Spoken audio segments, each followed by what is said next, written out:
तो UP police के दामन पर वैसे तो हमेशा दाग लगते रहते हैं, लेकिन एक पुलिस इंस्पेक्टर ने यूपी पुलिस के दामन पर लगे दाग को धोने का प्रयास किया है। इंस्पेक्टर की एक तफ्तीश ने उनको यूपी पुलिस का नंबर 1 विवेचक बना दिया है। इंस्पेक्टर ने बच्ची के साथ हुई रेप की वारदात में फरार आरोपी की गिरफ्तारी के बाद पुलिस अधीक्षक ने क्राइम ब्रांच विंग में तैनात पुलिस इंस्पेक्टर राधेश्याम को 26 जनवरी पर गोल्ड मेडल से सम्मानित करने का ऐलान किया है। रामपुर जिले का एक ऐसा केस जो बिल्कुल ब्लाइंड था, उस केस को खोलने के लिए रामपुर पुलिस ने एड़ी से चोटी तक का जोर लगा लिया था, लेकिन खुल नहीं पा रहा था। लेकिन वहीं पर तैनात एक इंस्पेक्टर राधेश्याम, जिन्होंने एक बाल के सहारे अपराधी को न केवल सजा दिलाई बल्कि फांसी के फंदे तक पहुंचाया।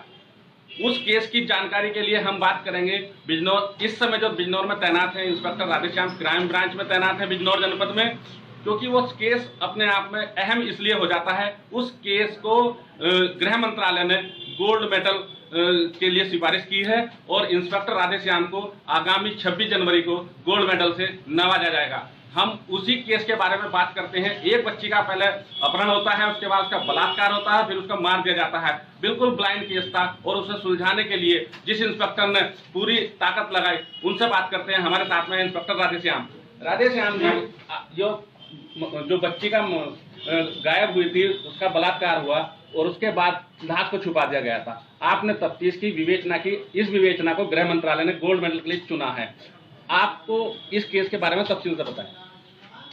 7 मई 2019 को एक 6 वर्षीय बच्ची जिसका नाम जोया था, काशीराम आवास जनपद रामपुर से गायब हो गई थी। उसका पड़ोसी नाजिल बच्ची को टॉफी दिलाने के बहाने ले गया था तथा उसको ले जाकर एक बंद मकान में उसके साथ रेप किया और उसका गला घोटकर उसकी हत्या कर दी थी। इस केस में मुकदमा अज्ञात में लिखा गया था। अभियुक्त को हम उसी दिन, जिस दिन यह घटना हुई थी, अगले दिन ही उसको पूछताछ के लिए लाए थे, लेकिन लड़की के परिजनों ने ये कहते हुए कि ये नहीं हो सकता, उसको छुड़ा के ले गए थे।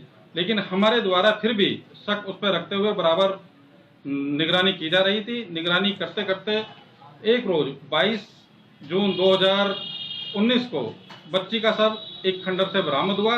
जैसे ही शव बरामद हुआ, अभियुक्त नाजिल अपनी गाड़ी उठाकर भागने लगा और पुलिस ने उसका पीछा किया तो पुलिस के ऊपर उसने फायर किया। फायर करते समय जवाबी कार्रवाई में पुलिस ने भी फायरिंग की थी, जिसमें अभियुक्त घायल हुआ था। घायल होने पर पकड़ा गया। उसने स्वीकार किया कि बच्ची को मैं ही टॉफी दिलाने के बहाने ले गया था, मैंने इसके साथ रेप किया और उसकी हत्या की। अभियुक्त ने स्वीकारा था। अच्छा, ये केस ब्लाइंड केस था। एक आपको कितनी कठिनाई पहुंची इस केस को अंजाम तक पहुंचाने के लिए? एक अपराधी को, आपने बलात्कारी को फांसी के फंदे तक पहुंचाया। क्या एविडेंस थी आपके पास? क्या सबूत जुटाया आपने और कितनी आपको परेशानियों का सामना करना पड़ा? तफ्तीश करने में काफ़ी परेशानियों का सामना करना पड़ा, क्योंकि ब्लाइंड केस था, अज्ञात के खिलाफ लिखा हुआ था। अभियुक्त को जब पकड़ा गया तो अभियुक्त ने स्वयं स्वीकार किया कि जब मैं बच्ची के साथ गलत काम कर रहा था तो बच्ची ने मेरे सर के बाल उखाड़ लिए थे, जो मौके पे ही पड़े होंगे। फॉरेंसिक टीम के सहारे से हमने बालों को रिकवर किया। रिकवर करने के बाद में मुलजिम के बालों का न्यायालय के आदेश से सैंपल लिया, नमूना लिया प्लस ब्लड नमूना लिया और लेकर विधि विज्ञान प्रयोगशाला से मैच कराए गए। अभियुक्त ने एक तेल का भी प्रयोग किया था जिसकी शीशी वहीं पड़ी हुई थी। उस पर जो आए फिंगरप्रिंट थे उनका भी हमने अभियुक्त के फिंगरप्रिंट से मिलान किया और तब जाके ये एविडेंस साक्ष्य में उपलब्ध हुए, जिन्हें कोर्ट ने माना और उसको फांसी की सजा सुनाई। एक बाल के सहारे एक इंस्पेक्टर ने एक बलात्कारी को फांसी की सजा दिलाई।